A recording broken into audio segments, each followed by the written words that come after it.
Hi, welcome to day 9 of our journey through 31 days in the book of Proverbs. Each day we look at one chapter. It's the book of wisdom. We have 31 days, we have 31 chapters. Today is day 9, chapter 9.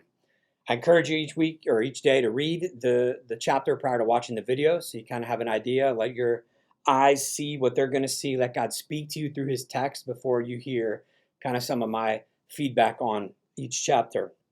Chapter 9, though, I see for me was broken down into 3 different sections. The first section is verses 1 through 6. And we see in that first 6 verses that wisdom has built her house, and then she has prepared this meal. She's mixed the wine, she set the table, and then she sent her servants out to invite people to come in. And she offers this invitation in verse 4. Come in with me, she urges the simple. To those who lack good judgment, she says, come eat my food and drink the wine I've mixed. Leave your simple ways behind and begin to live.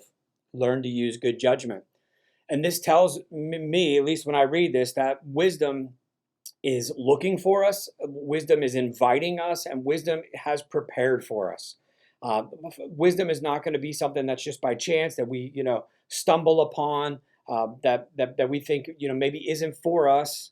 But the reality is that wisdom is for us. Wisdom is inviting each of us in. If we can acknowledge, if we can accept the invitation as she urges the simple and those who lack good judgment, the people who aren't going to respond to that invitation are people who don't think that they're simple-minded or people who don't think that they lack good judgment, right?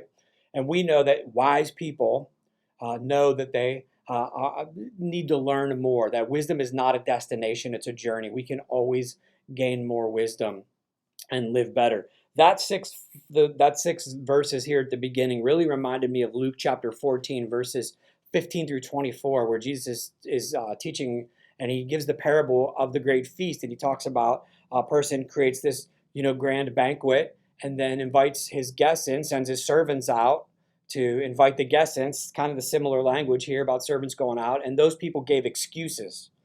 And then the owner, the person who prepared the party, gets upset and then says, go in and invite the lame and the sick, right? The people who are neglected, forgotten, overlooked, bring them in. And then the room wasn't filled. And he sent his servants out again, said, bring in more, right? There's all this food. We've made all these preparations. We're going to allow these people, these outcasts, to come in and enjoy this meal together with me. And I understand that was Jesus teaching in a parable, and this is King Solomon in the book of wisdom, but both are God's word. And I see some similarities there that Jesus is preparing for us, that Jesus invites us in, and he told the Pharisees that he didn't come. Doctors don't come for the well; they come for the sick.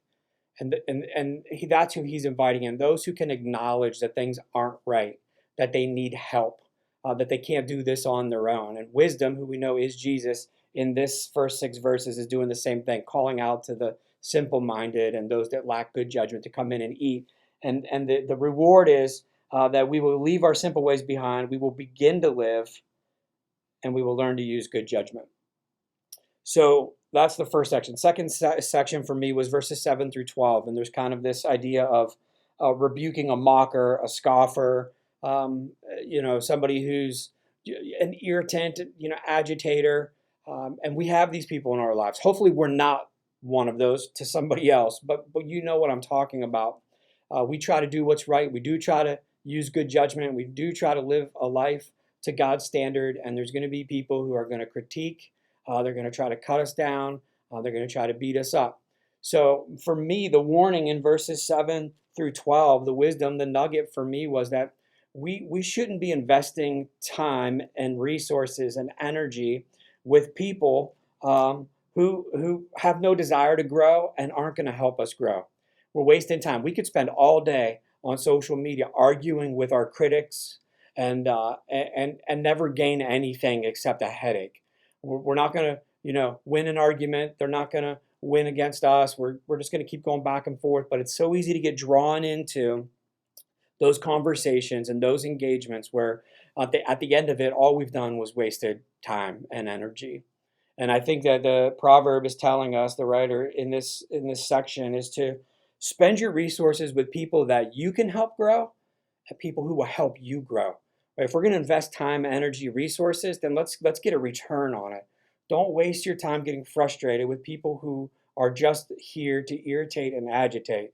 Spend time, your resources, your energy with those that can receive a benefit from you and that you can benefit from them. And right, that's a good, wholesome, healthy relationship that we can have with people. So when we start to get sucked in, to some argument that we're not going to win, right? So just don't even engage.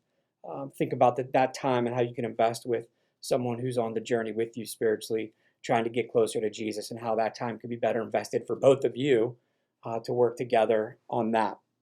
And then we get to the last section, which is 13 through 18, and we meet this second character, right? We met the woman who is wisdom, and now we meet this woman who is folly. This is not like Batman and Robin. They're not partners in crime here, or to stop crime, I should say. They are opposites. They're arch enemies. This is Batman and the Joker, right? They're not on the same team. But what we see, though, is very similar technique, mannerisms, because it says that she's in her house. She sits on her doorway. She's overlooking the city. She calls out, right? She's got an invitation. She calls out to the men who are minding their own business, right? We saw this before with the woman who was saw the naive and the one simple-minded man and called him in, right? And he followed her and bought her lies. And so she's interrupting people's days. They're not looking for her. They're not looking for trouble. This is who she's reaching out to. And then she invites him, come in with me. And then the invitation is the same. She urges the simple for those who lack good judgment, right? The audience is the same for folly as it is for wisdom. If you look at verse 4, it says, come in with me. She urges the simple, those who lack good judgment. And then in verse 16, come in with me. She urges the simple to those who lack good judgment. The audience is the same. The message, the intention, the motivation, drastically different, polar opposites. And we see it here. In verse 6, she encourages, leave your simple ways behind and begin to live. Wisdom gives us life, and learn to use good judgment. But folly, verse 18, but little do they know that the dead are there, and her guests are in the depths of the grave. That wisdom will lead to life, and folly will lead to death. The invitation is the same. The audience is the same. The response is the same, to come in and to gain something, but one is the truth and one is a lie, and one leads to life and one leads to death. I hope that we can see this, because the writer of Proverbs is 9 days in, is just pounding this in. And we could see the benefit of studying a book chapter by chapter, because even when I read the verse 17, stolen water is refreshing. Think about what we read in Proverbs 5:15, that drink water from your own well, right? That's wisdom. Drink water from your own well. Folly, stolen water is refreshing, right? Don't drink water from your well. Drink water from their well. And we can see how the contrast is. And when we read through a book like this, hopefully our mind is reminded of, hey, wait a second, I saw something like that.